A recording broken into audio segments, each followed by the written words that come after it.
Assalamualaikum warahmatullahi wabarakatuh. Salam sejahtera bagi kita semua. Shalom, Om Swastiastu, Namo Buddhaya, dan salam kebajikan. Yang terhormat Bapak Ibu Kepala Dinas Pendidikan Kota Tangerang, yang saya hormati Bapak Ibu Dewan Juri, yang saya hormati Bapak Ibu Guru, serta teman-teman saya yang saya banggakan. Mari kita panjatkan puji syukur kepada Tuhan Yang Maha Esa, karena atas karunia-Nya kita masih diberikan kesehatan hingga hari ini. Izinkanlah saya memperkenalkan diri. Nama saya Febra Nathanieli. Saya berasal dari SMP Penulis Bangsa. Berdirinya saya di sini untuk membahas isu yang merugikan kita semua, yaitu korupsi. Korupsi bukanlah sekedar masalah hukum, tapi juga ancaman serius terhadap pembangunan dan kesejahteraan masyarakat. Korupsi dapat menghancurkan fondasi moral suatu bangsa, merugikan ekonomi, dan menciptakan kesenjangan sosial. Ini adalah penyakit sosial yang menyebar dengan cepat jika tidak diberantas dengan tindakan yang tegas. Pertama-tama, kita perlu memahami bahwa korupsi tidak hanya terjadi di level pemerintahan yang tinggi, tetapi juga dapat merayap ke dalam kehidupan sehari-hari kita. Sebuah amplop yang diselipkan di saku untuk mempercepat suatu proses adalah awal dari korupsi. Menurut data yang saya dapat dari survei jajak pendapat atau JAPPA, menunjukkan beberapa orang memang pernah membuat SIM melalui jalur pintas. Dari 339 responden, sebanyak 43,2% orang mengaku mendapatkan SIM melalui jalur tersebut tanpa mengikuti ujiannya. Rinciannya, 59,3% dari responden itu menjawab agar proses pembuatan cepat selesai. Lalu 22,1% mengaku bahwa dapat tawaran dari oknum. Namun Jakpart tidak memberikan atau membeberkan secara detail oknum yang dimaksud dari internal aparat ataupun dari di luar aparat.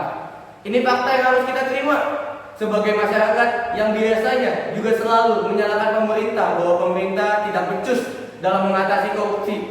Padahal mereka tak sadar bahwa asal korupsi juga dari mereka sendiri.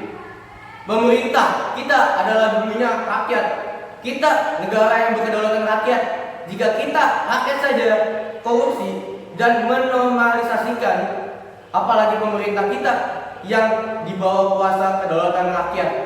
Kita harus membangun budaya integritas dan menolak segala bentuk praktik korupsi. Ini melibatkan membangun pemahaman bahwa setiap tindakan korupsi memiliki konsekuensi yang mengerikan dan membuat budaya korupsi di Indonesia tidak pernah berkurang dengan pesat.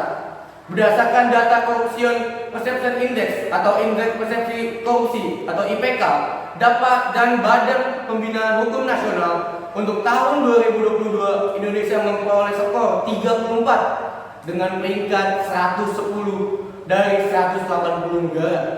Skor tersebut turun 4 poin dari tahun sebelumnya dan merupakan skor terendah Indonesia sejak tahun 2015.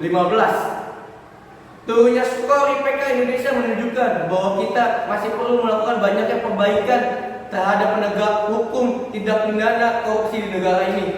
Pemerintah juga memiliki peran besar dalam mengurangi korupsi.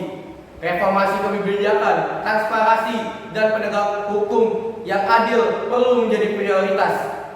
Investasi dalam lembaga anti korupsi seperti KPK dan memperkuat sistem pengawasan dapat membantu menciptakan lingkungan yang tidak ramah terhadap praktik korupsi. Penting untuk mengenali bahwa efek dari korupsi tidak hanya bersifat ekonomi, tetapi juga sosial dan politis. Korupsi juga dapat mengerus kepercayaan masyarakat terhadap institusi dan proses demokrasi, sehingga menghambat kemajuan bagi negara. Dalam mengatasi korupsi, pendidikan memainkan peran kunci. Pendidikan yang memberdayakan manusia atau masyarakat untuk memahami hak dan kewajibannya dapat menjadi langkah awal untuk menciptakan generasi yang anti korupsi. Pendidikan juga harusnya mengajarkan kepada generasi baru atau generasi Z atau siswa-siswi untuk lebih mementingkan kejujuran daripada nilai. Banyak juga guru-guru yang ada di Indonesia yang lebih mementingkan nilai anaknya daripada kejujurannya. Dan ada juga guru yang menyamakan kedudukan nilai seorang siswa sehingga secara tidak langsung guru menekan si siswa untuk mendapatkan nilai bagus di semua pelajaran yang ada di sekolah. Memang ada guru yang menyatakan bahwa jangan menyontek karena lebih baik nilai rendah, karena jujur daripada nilai tinggi karena menyontek. Tapi nyata yang ada di sekolah adalah di mana bahwa semua guru lebih mengapresiasi siswa yang mendapatkan nilai tinggi walaupun dia mencontek. Inilah yang membuat siswa menjadi tidak berintegritas dan jujur dalam mengikuti ujian, sehingga kebawa ke dalam kehidupannya yang ke depan dan awal dari korupsi yang ada. Maka dari itu, pendidikan sangat penting untuk menjaga adanya korupsi di masa yang akan datang. Memang nilai penting, tapi bukankah integritas, attitude yang jarang ditemukan di Indonesia?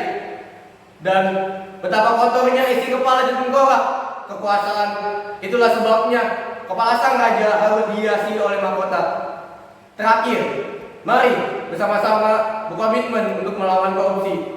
Kita tidak boleh hanya menjadi penonton, tetapi kita juga harus menjadi bagian dari perubahan. Dengan bersatu, kita dapat menciptakan masyarakat yang bersih, adil, dan berintegritas. Mungkin itu saja pidato saya tentang korupsi. Maaf bila ada salah kata. Mari bersama-sama berjuang melawan korupsi untuk masa depan yang lebih baik. Terima kasih.